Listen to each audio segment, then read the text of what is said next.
Now let's talk about male anatomy, accessory glands, and hormones.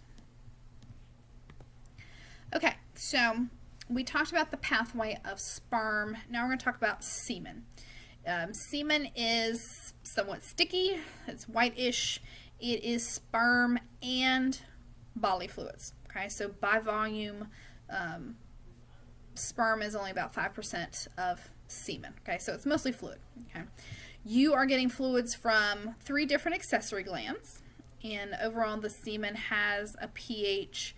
It's a little bit basic, a 7.2 to a 7.6-ish. Okay. So typical ejaculate, which is the semen that's been expelled during ejaculation, it's somewhere between 2.5 and 5 milliliters of fluid by volume, so not a whole lot, but in that 2.5 to 5 milliliters, you're getting somewhere between 40 and 750 million sperm. Y'all, 40 to 750 million sperm in 2.5 to 5 milliliters of semen. Okay, how many sperm does it take to make a baby? It only takes 1. Okay, and here we are releasing 750 million sperm. That's a lot of sperm. Okay, the semen itself acts as a transportation medium. Okay, it also helps neutralize the acidity that we can find within the male urethra, any leftover urine from the last time the male urinated. And then the female vagina is also an acidic environment. Okay, and we just said that the semen itself is a little bit basic, so we're neutralizing that. And it also provides nutrition for the sperm themselves. So remember, sperm have been created days and days and days ago. They have to still be alive, okay, if we want to fertilize an egg, which means they need nutrition. All right, so our first accessory gland is the seminal vesicles themselves. We do have 2 of these. Okay, they're paired exocrine glands. They are located at the base of the bladder. So one over here, one over here. Okay, this is where 60% of semen is produced. Okay, this seminal fluid is thick and yellow and sugary. Okay. It is sugary because it does contain fructose, which is like fruit sugar. Okay. Now, normally we hear about glucose. Everybody loves glucose, right? Sometimes we hear about sucrose or table sugar. Not too often we talk about fructose, but sperm love fructose. Okay. That is their main source of energy production, ATP. Okay. They just prefer fructose over glucose. Now, the sugary secretions, obviously that is for nutrition. Okay. We're also going to activate sperm and help neutralize the acidic environment of the vagina. Okay, so multiple functions of the seminal fluid. Then we have the prostate, okay, prostatic secretions.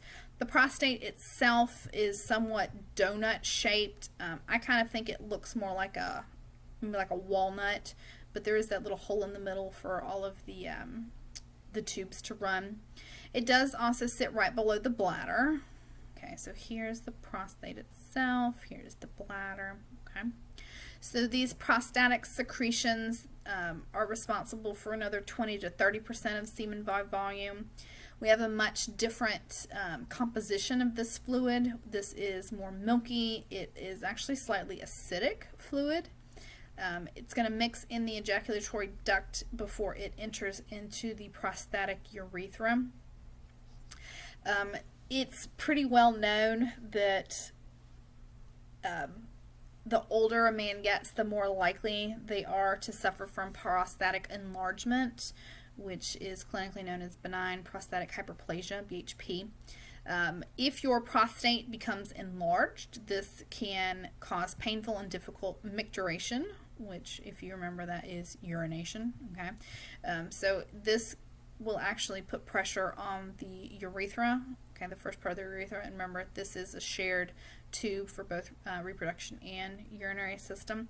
So this increases the risk of bladder infections, kidney damage.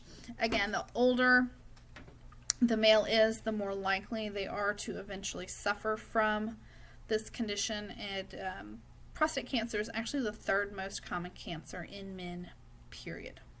Okay. Now, the last set of glands are the bulbourethral glands, or if you like, Cowper's glands, same thing. Okay.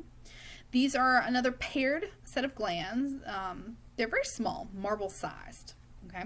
These are found at the base of the penis, okay, on both sides of the membranous urethra, and they sit right below the prostate. Okay. And again, we see a different composition for this fluid. This one is thick but clear. This one is alkaline to help with the neutralization of any urine that remains in the urethra. Okay. This one is released in response to sexual stimulation. So this one is released first to help lubricate the penis during intercourse. Okay, so again, multiple responsibilities of this fluid. Now, last but not least, the external male genitalia. Okay, so everything really we've been talking about so far is mostly internal. External includes the scrotum itself. Now, the scrotum we've learned house the testicles. Okay, but the scrotum would be the outside skin pouch.